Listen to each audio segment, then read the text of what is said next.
Hi guys, this is Lance Vlog once again, and welcome to our short vlog today. In this episode of our vlog today, magtutour tayo sa Easter Weaving Room sa Easter College here in Baguio City. Doon guys makikita natin ng actual kung paano nila ginagawa ang paghahabi ng iba't ibang produkto nila na gamit ang iba't ibang tools nila. And now we are exactly at production area of the weaving room. Para kumpletuhin ang iyong kultura sa Baguio at countryside tour, pumunta sa Easter Weaving Room. Itinatag noong 1900 ang Easter Weaving Room ay kasing tanda ng Baguio mismo.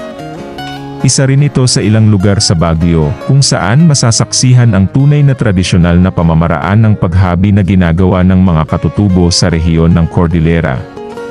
Ito ay isang magandang karagdagan sa isang day trip sa Baguio.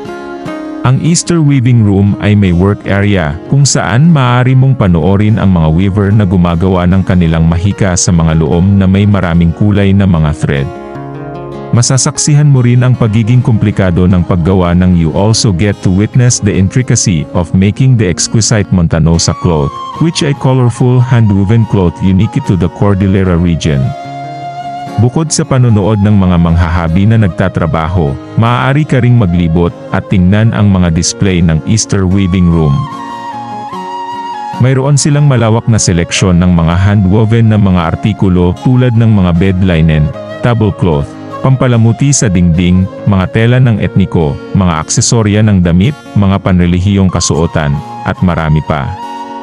Maaari ka ring bumili ng mga bagay na yon, pati na rin ang mga basket at mga inukit na kahoy.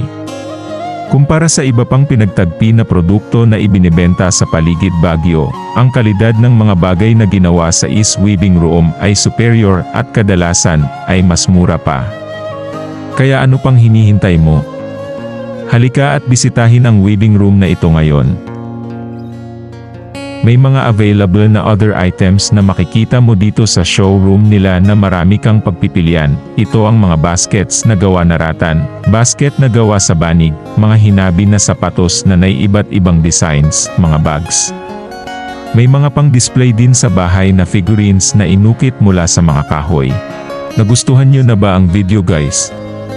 I hope so. Stay tuned guys dahil marami pa akong ipapakita sa inyo about Baguio City. Please don't forget to follow Lance Vlog guys. Bye, salamat sa panonood. See you sa susunod na vlog.